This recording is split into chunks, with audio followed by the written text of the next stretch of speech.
할렐루야 사순절 23번째 날입니다. 3월 23일 월요일.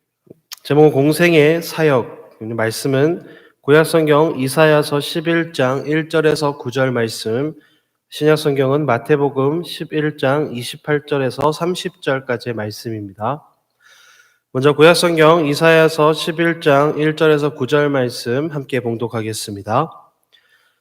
이새의 줄기에서 한 싹이 나며 그 뿌리에서 한 가지가 나서 결실할 것이요 그의 위에 여호와의 영 곧 지혜와 총명의 영이요 모략과 재능의 영이요 지식과 여호와를 경외하는 영이 강림하시리니 그가 여호와를 경외함으로 즐거움을 삼을 것이며 그의 눈에 보이는 대로 심판하지 아니하며 그의 귀에 들리는 대로 판단하지 아니하며 공의로 가난한 자를 심판하며 정직으로 세상의 겸손한 자를 판단할 것이며 그의 입에 막대기로 세상을 치며 그의 입술의 기운으로 악인을 죽일 것이며 공의로 그의 허리띠를 삼으며 성실로 그의 몸의 띠를 삼으리라.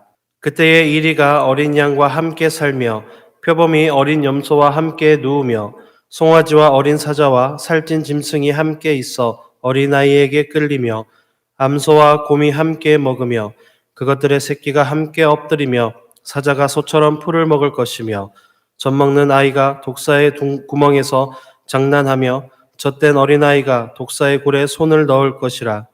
내 거룩한 산 모든 곳에서 해됨도 없고 상함도 없을 것이니 이는 물이 바다를 덮음같이 여호와를 아는 지식이 세상에 충만할 것임이니라. 신약성경 마태복음 11장 28절에서 30절 말씀입니다. 수고하고 무거운 짐진 자들아 다 내게로 오라. 내가 너희를 쉬게 하리라. 나는 마음이 온유하고 겸손하니 나의 멍에를 메고 내게 배우라. 그리하면 너희 마음이 쉼을 얻으리니 이는 내 멍에는 쉽고 내 짐은 가벼움이라 하시니라. 예수님의 공의로운 일하심에 대한 예언의 말씀입니다. 이 말씀을 묵상하면서 예수님의 공생의 사역에 대해 묵상해 봅시다. 첫 번째, 자신이 깨달은 예수님의 공생의 사역의 공의로움과 그 사역의 열매에 대해 간단하게 정리해 봅시다.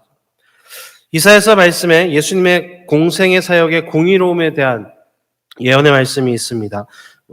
전체 본문이 다 비슷한 내용이지만 특별히 4절과 5절에 보면은 공의로라고 시작을 합니다. 공의로 가난한 자를 심판하며 정직으로 세상의 겸손한 자를 판단할 것이고 그의 입에 막대기로 세상을 치며 그의 입술의 기운으로 악인을 죽일 것이며 공의로 그의 허리띠를 삼으며 성실로 그의 몸의 띠를 삼으리라. 예수님의 그 공생의 사역의 공의로움은 뭡니까? 말씀에도 이야기하고 있듯이 그저 우리 사람들은 뭐죠? 내 눈에 보이는 대로 혹은 내 귀에 들리는 대로 생각하고 판단하기 쉽습니다.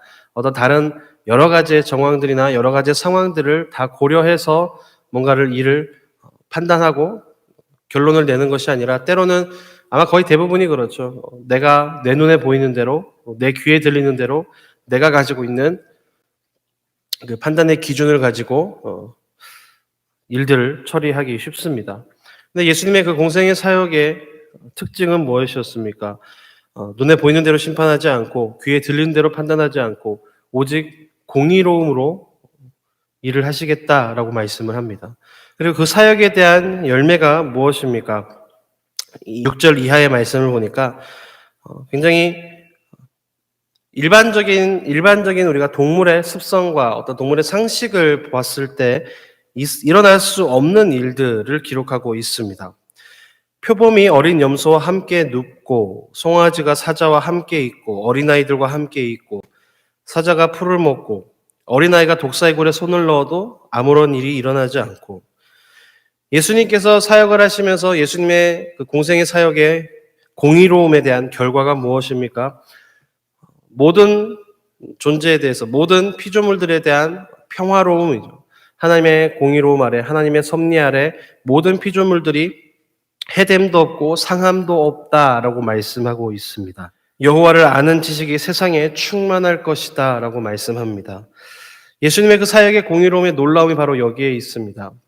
세상에서 아무리 평화를 이야기하고 화평을 이야기하고 이런 것들을 이야기하지만은 결국은 한계가 정해져 있고 그것들 완전한 평화와 완전한 화평들을 이루어 갈 수 없는 것을 보게 됩니다. 우리 역시 오늘날 많은 뉴스들을 보면서 많은 이 상황들을 한번 보면서 그런 것들을 더 절실하게 느끼고 있죠. 근데 예수님의 그 공의로움, 하나님의 공의로움은 어떻습니까? 완전한 평화, 완전한 화평을 이루어가는 놀라운 열매가 맺혀진다라고 하는 사실입니다.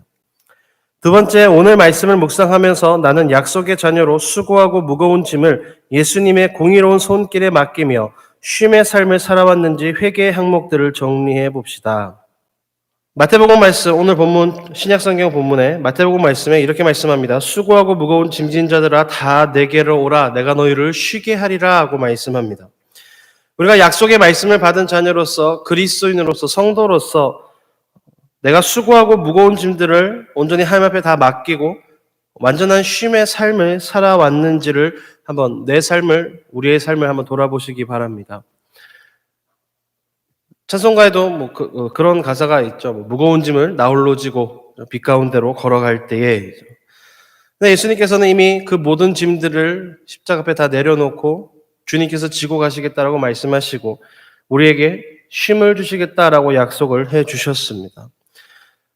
너희 마음에 쉼을 얻고 내 멍에는 쉽고 내 짐은 가벼움이라. 예수님께서 예수님 앞에 나아갈 때에 완전한 쉼을 주시겠다라고 그 공의로운 손길 가운데 쉼의 안식을 누릴 수 있게 하겠다라고 약속을 해 주셨습니다. 그럼에도 불구하고 우리는 여전히 그 무거운 짐들을 끌어안고 그 무거운 짐들을 여전히 짊어지고 삶을 살아가는 모습, 나의 모습들을 보게 됩니다.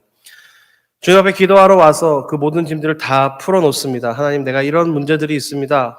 그리고 그 모든 것들을 맡기면 되는데 다시 그것들을 다 싸가지고 이제 돌아가죠. 우리가 주님의 그 약속의 말씀을 온전하게 믿지 못하고 완전한 그 쉼의 은혜들을 누리지 못한 것들에 대한 회개의 항목들을 한번 정리해 보시고 이 시간을 통해서 우리가 온전히 주님의 그 쉼의 은혜와 쉼의 역사, 쉼의 사역을 풍성히 누릴 수 있는 삶이 되시기를 주님의 이름으로 축복합니다. 세 번째, 내 인생의 무거운 짐을 해결한 안식의 자부심을 구체적으로 세우는 일에 대해 묵상해 봅시다. 우리의 그 무거운 짐들을 주님께서 온전하게 해결해 주셨고 안식의 은혜들을 허락해 주셨습니다.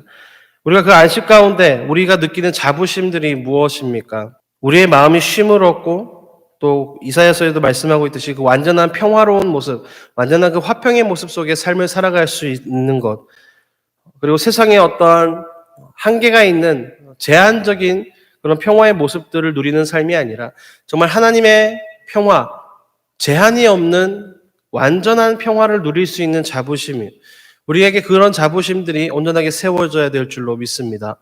저와 우리 모든 성도님들의 삶 가운데 이 완전한 쉼에 대한 자부심이 온전하게 굳건하게 다시 세워지기를 주님의 이름으로 축복합니다.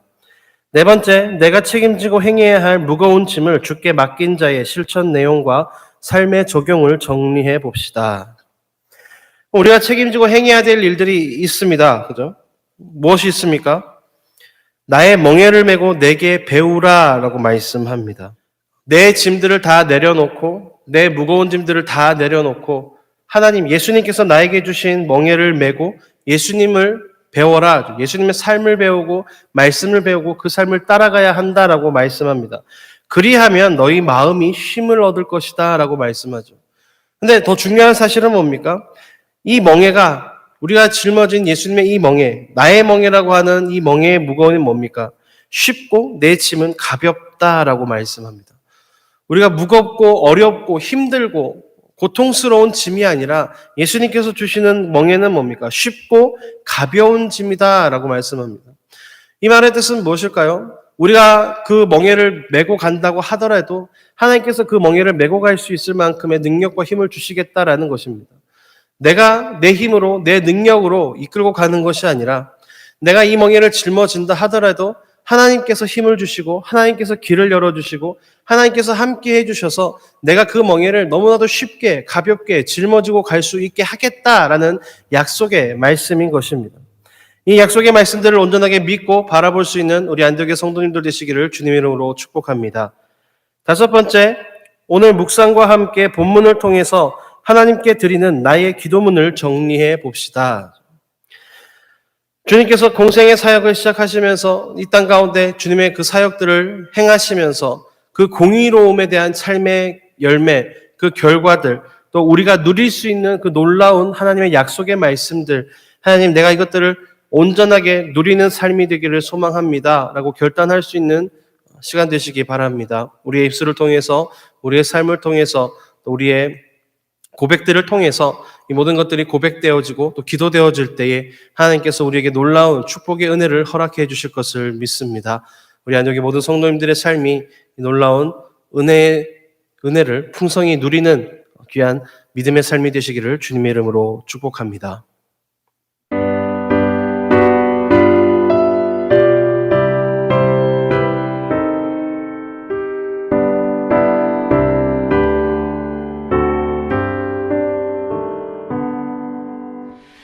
구주를 생각만 해도 이렇게 족하듯 주 얼굴 배울 때야 얼마나 좋으랴 만민의 구주